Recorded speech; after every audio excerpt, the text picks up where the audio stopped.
The first blister appeared on Owiti's palm at midnight. When it burst, what oozed out wasn't pus, it was eyes. Tiny, wet, unblinking eyes that stared directly into his soul. By dawn, they had spread across both hands, each one weeping tears of blood, each one showing him visions of his daughter Abeni screaming his name as they dragged her away into darkness. But this isn't just a story about a father's betrayal. This is a story about those parents who would give up their children for the world. And tonight, as those eyes spread across Owiti's flesh, he'll learn the true price of forsaking a parent's bond of protection. In a small East African town shrouded by the whispers of its ancestors, a man named Owiti sat at the head of a polished mahogany table. Wealthy beyond measure, he was a businessman whose name carried weight in both the market and the gambling dens. Owiti's wealth was the stuff of whispered rumors. They said his fortune came not from honest toil, but from deals struck in shadowy backrooms. Some spoke of rituals conducted under blood moons, while others claimed he trafficked in secrets more valuable than gold. Whatever the truth, Owiti lived lavishly, his life a parade of silk robes and golden trinkets. Yet beneath the surface, his fortune teetered precariously. He was a gambler, a man whose insatiable thirst for risk had brought him to the edge of ruin. A string of bad decisions left him drowning in insurmountable debts owed to men whose faces were rarely seen and whose names were only whispered. These men, dealers in despair, had a reputation for extracting payment by any means necessary. Their emissaries arrived cloaked in smiles that never reached their eyes, their offers laden with the sickly sweet promise of salvation, a show of friendship, they said. Owiti, desperate to protect his empire and terrified of losing everything, agreed immediately. They arranged for his debts to be wiped clean overnight, and soon Owiti found himself flush with cash, his empire restored as if by magic. But their aid came with conditions. He was required to invest in obscure ventures, funneling money into shadowy projects he dared not question. The collectors offered him more deals, each one darker than the last. One night, they proposed a sure investment, requiring him to provide collateral beyond mere money. Their whispers painted dreams of limitless wealth and power. This sure investment, the collectors said, would wipe out his debt and make him rich twice over. Desperation and greed silenced his conscience. By now, his morals had eroded entirely, replaced by a gnawing fear of the abyss he had built for himself. These were not ordinary debt collectors, but shadows in human form, their whispers like serpents' hisses, offering solutions that reeked of rot and corruption. They offered him a way out, a price that curdled the air with its vileness. His daughter Abeni. Abeni was a child born of both joy and tragedy. Her mother, a woman of immense warmth and wisdom, had died during childbirth, leaving Abeni with a void that Owiti never filled. She grew up under the watchful eyes of the village elders, who often remarked on her uncanny ability to sense truths others missed. She seemed to carry the wisdom of generations, her bright, piercing gaze often unsettling in its intensity. Despite the emotional distance from her father, Abeni loved him, believing in the man she thought he could be. When the collectors whispered their vile proposition to Owiti, his heart clenched, but not from guilt, from fear. His empire teetered on the brink of collapse, and he saw no other way to save it. He wrestled with the thought for days, pacing the halls of his opulent home. What is one life, he rationalized, when it ensures the legacy of many? She is strong. She will survive. These twisted justifications fueled his greed, eroding any remnants of paternal love. The night they came for Abeni, Owiti created the perfect excuse to leave her vulnerable. He sent her to the market with promises of meeting her later, knowing the collectors would intercept her on the dimly lit path back home. As Abeni walked, the air grew heavy, and the shadows seemed to lengthen unnaturally. Her instincts whispered danger, but before she could act, dark figures emerged, their cloaks blending into the night. "Father!" she screamed, her voice slicing through the stillness like a blade. She called for him, over and over, as they seized her arms, her tears glinting in the faint moonlight. Meanwhile, Owiti, far away, sat in his lavish parlor, a goblet of wine in hand. He toasted to what he believed would be his salvation, deaf to the cries that should have haunted him. At that moment, his laughter echoed through the halls, a sound hollow with triumph and devoid of humanity, as Abeni's screams dissolved into the night. That night, as the moon watched from its throne in the sky, Owiti's hands began to itch. At first, it was a small irritation, a prickling under his skin. But by dawn, his palms were blistered, angry red and swollen. When the blisters burst, what oozed forth was not pus, but tiny eyes, wet, unblinking, and alive.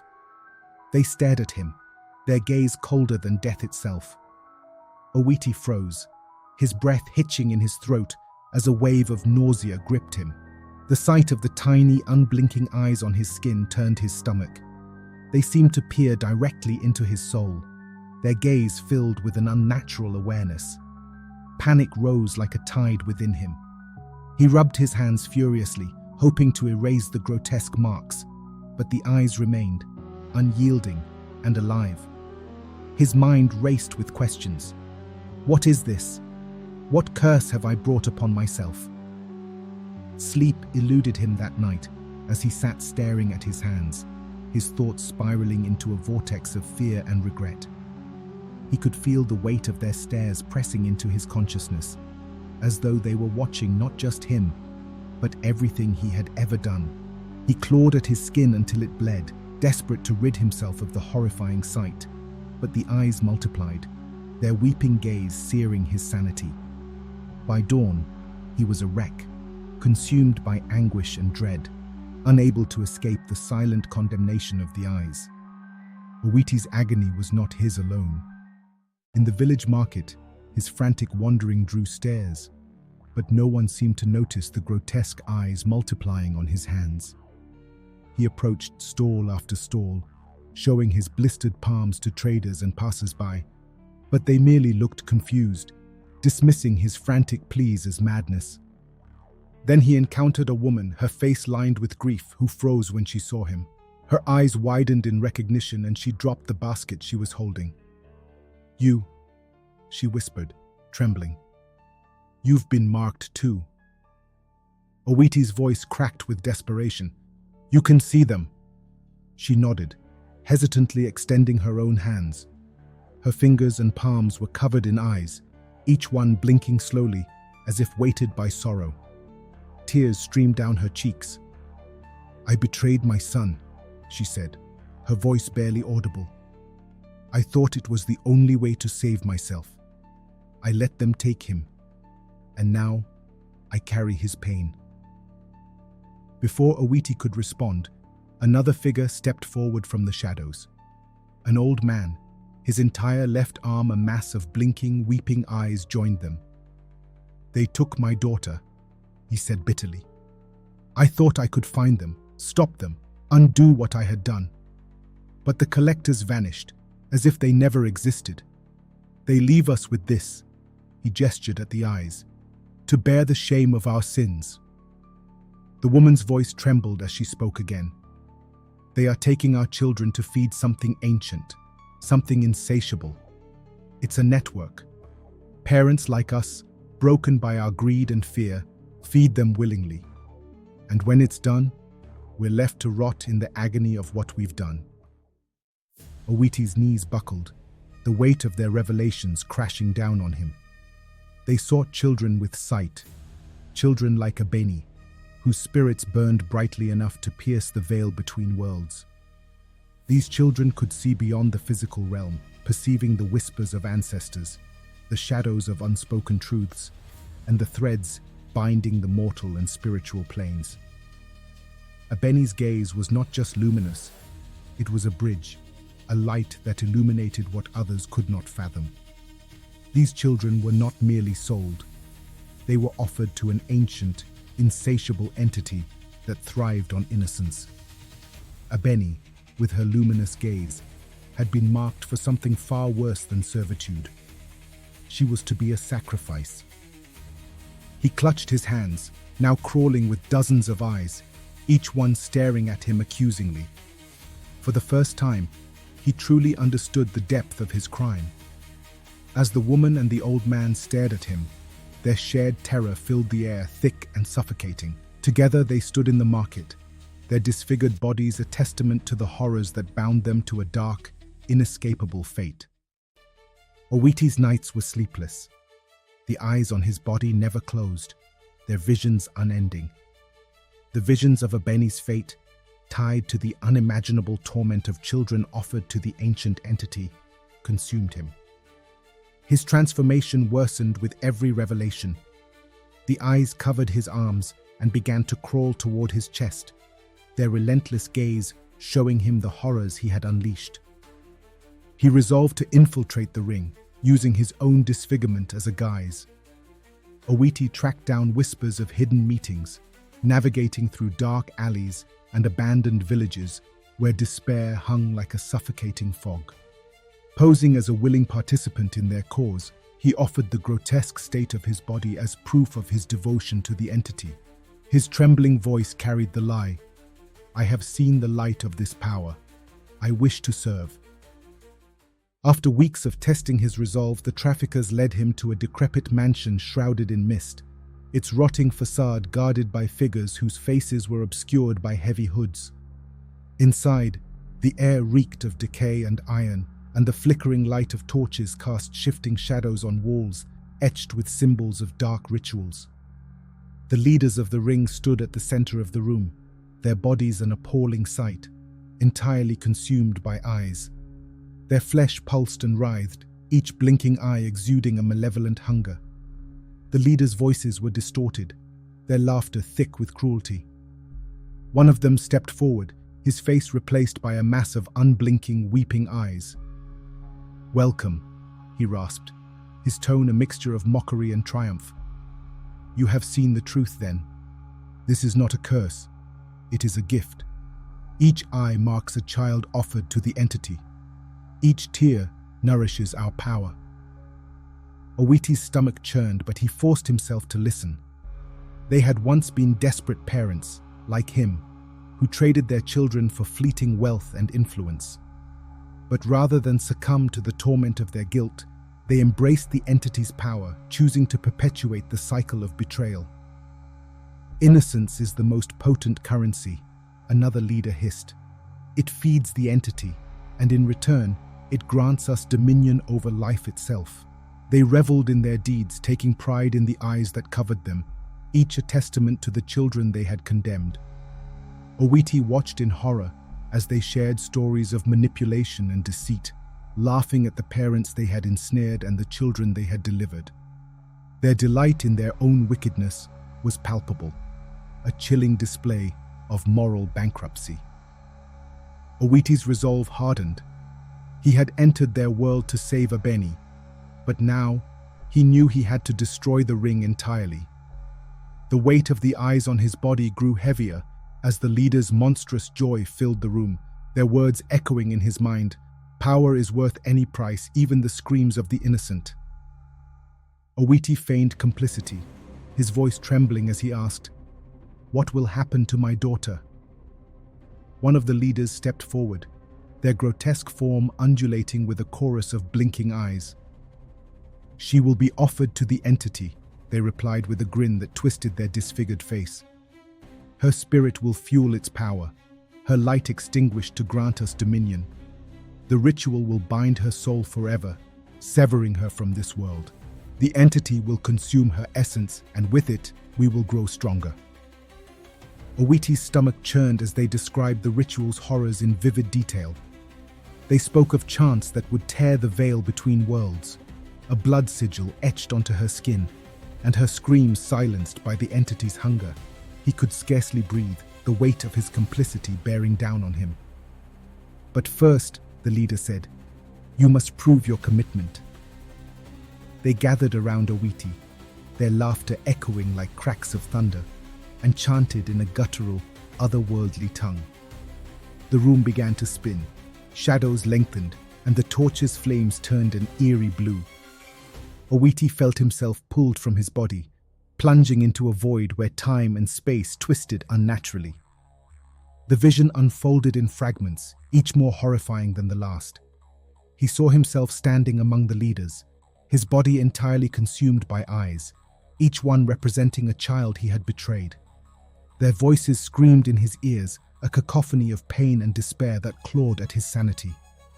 He saw generations of children, their innocent faces distorted by terror, consumed by the entity's insatiable hunger. Then, the vision shifted. The voices of the ancestors broke through the chaos, their words weaving a thread of hope. "Owiti," they intoned, their voices layered with sorrow and strength. "This is not the end. You have been given a chance to choose. Redemption lies in sacrifice. Each eye on your body holds the power to expose this evil, but the cost is your life." He fell to his knees within the vision, tears streaming down his face as the ancestors' words resonated within him. The emotional weight was overwhelming, the realization that his greed and fear had brought him to this moment, where only his death could atone for the betrayal of his daughter and countless others. When he emerged from the vision, the leaders jeered, mistaking his trembling form for submission. They congratulated him, calling him reborn in the entity's light. But Owiti's heart burned with a new purpose. The ancestors had shown him the path, and though it was steeped in pain and sacrifice, it was the only way to undo the horrors he had unleashed. His resolve hardened, and for the first time in years, his soul stirred with something other than despair. A desperate, fervent hope to save Abeni and end the cycle of betrayal forever. On the night of the ritual, the air around the decrepit mansion was thick with dread. The moon, cloaked by storm clouds, cast an eerie glow that seemed to shimmer with foreboding.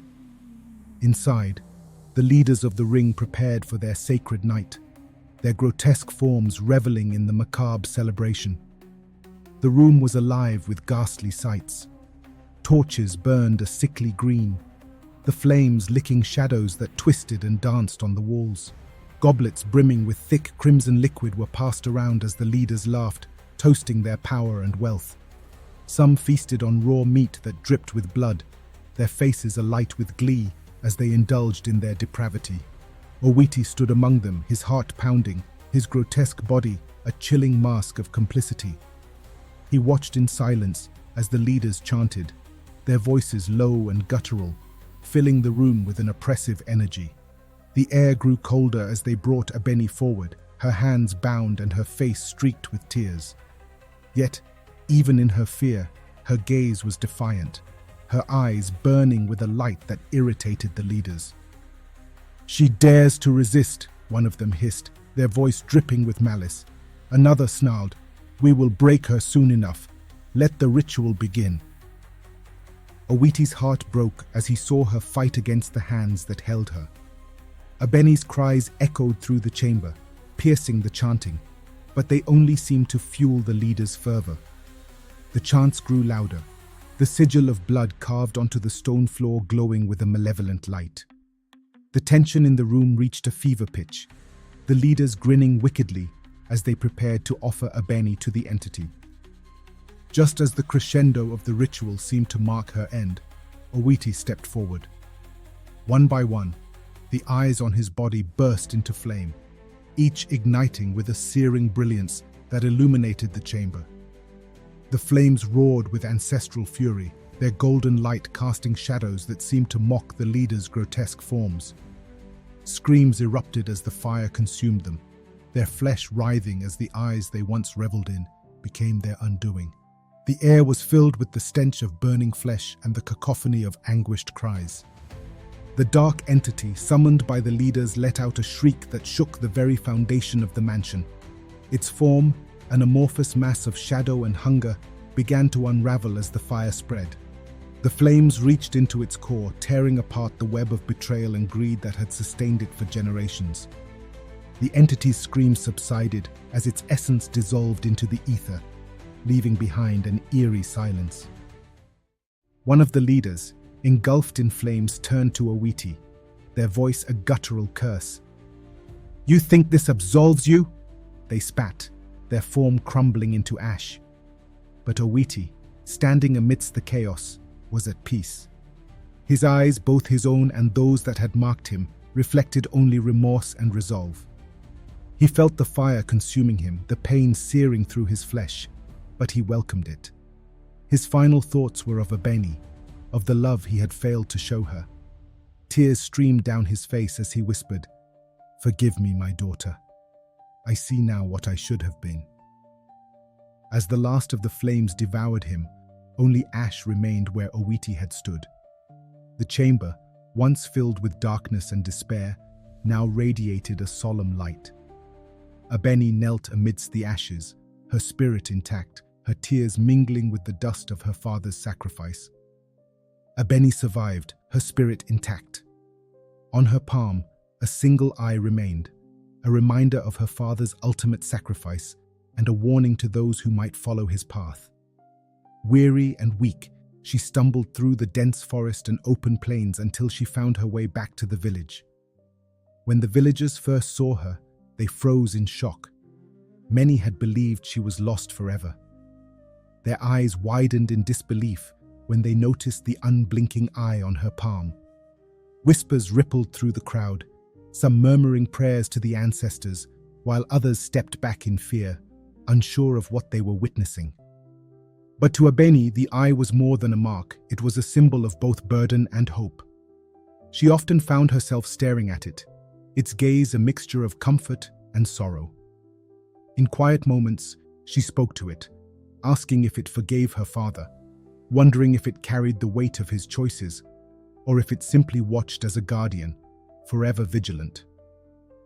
Determined to turn her pain into purpose, Abeni used her father's remaining wealth to establish a sanctuary for children who had no homes, creating a place of safety and love. She rallied the villagers, using her story to expose other guilty parents who had betrayed their children. Each exposure brought justice and freed more children from despair. Her sanctuary grew into a beacon of hope, where children could heal and thrive under her care. Over time, Abeni's resolve and the eye on her palm became a powerful symbol. Parents who had wronged their children came forward in shame, seeking forgiveness. Abeni became a living reminder of the ancestors' watchful gaze, her presence a constant reassurance to the innocent and a warning to the corrupt. Through her efforts, the dark network that had preyed on children began to crumble. She ensured the stories of those who had suffered were never forgotten, their voices echoing in the walls of her sanctuary. And though she carried the weight of her father's betrayal, she honored his final act of redemption by becoming a light for others. Every parent's love comes with a sacred duty to protect, but what if you discovered someone you trusted had betrayed that duty? Have you ever had to forgive someone who broke your trust but tried to redeem themselves? How did you handle that journey to forgiveness? Or would that one betrayal forever change how you see them?